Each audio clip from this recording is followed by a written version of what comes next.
अगर हम लोग 10,000 सब्सक्राइबर्स तक मैं सोच रहा था पहुंच जाते हैं दोनों चैनल्स पे by the end of this year, तो we can slash the membership prices also. ये भी कर सकते हैं। हमने टेलीग्राम ग्रुप चैट पे भी एक ऑब्जेक्टिव दे रखा है, तो हमारी फ्री टेलीग्राम ग्रुप चैट को जाकर भी ज्वाइन करिए, वो पिन कमेंट में आपको दिख जाएगी।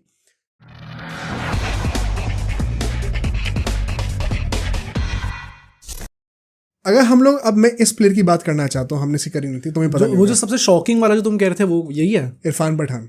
ओके, ये एक्चुअली में वो 2011 वर्ल्ड कप के पार्ट नहीं थे, हाँ, बट ये जो आप बोलेंगे ना, ये आप इसमें सुनेंगे। इनको बाहर करने का जो रीज़न था, ये स्टेटमेंट सुन के आप पागल हो जाएंगे। इरफान पठान कहते हैं कि जो मेरा लास्ट मैच था, and this is so unbelievable once again, वो 28 साल की उन्होंने अपना लास्ट मैच खेला है। He was 28 when he played his last game 2012 में। क्यों? Entering his prime. हाँ, एंटरिंग हिज प्राइम भाई बुमराह 30 के, हम कह रहे हैं भाई अभी तो है 5 साल और। 28 में उनको निकाला गया, एंड वहाँ पे क्या था कि उनकी ओपिनियन में उनका रोल चेंज कर दिया गया था। वो ओपनिंग बॉलर थे, उनको वन चेंज बना दिया गया था, तो नेचुरली स्विंग विंग में थोड़ा फर्क पड़ता है, थोड़ी परफॉर्मेंस हैम्पर हुई थी, एंड थोड़ी इंजरीज वगैरह भी थी जिससे वो कम बैक नहीं कर पा रहे थे।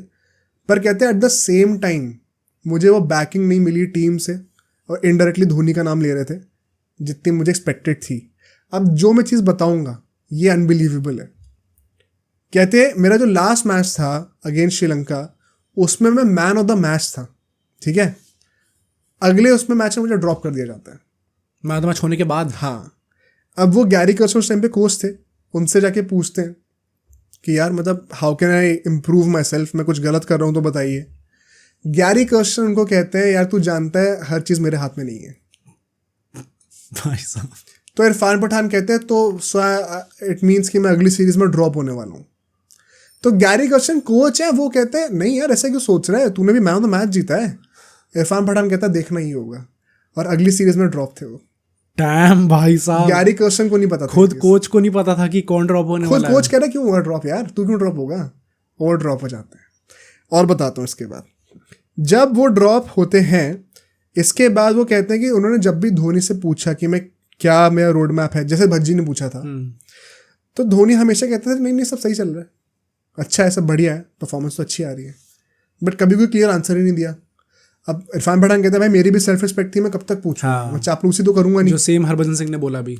तो मैं ये सब अब मैंने फिर पूछना छोड़ दिया, मुझे समझ में आ गया क्या गेम चल रहा है।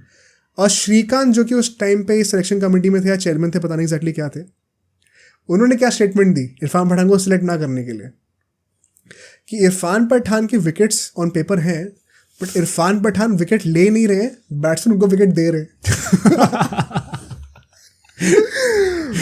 भाई तुम सोच सकते हो, तुमने अपनी पूरी जिंदगी दे दी क्रिकेटर बनने के लिए, और तुम्हें ये स्टेटमेंट दे के बाहर निकाला जा रहा है। आप विकेट ले रहे हो पर आप विकेट खुद नहीं ले रहे, बैट्समैन आपको विकेट दे रहा है। प्लस भाई कितनी 28 साल का आदमी है उस टाइम पे, अभी टीम के अंदर परमानेंट फिक्स भी नहीं हुआ है, आप उसको लेके पब्लिकली आके ये चीज बोल रहे हो। कितनी गंदा मोरल डाउन हुआ होगा भाई उसका, कि और क्या कर सकता हूं मैं, क्या मतलब आदमी जवाब क्या दे इस चीज को भाई।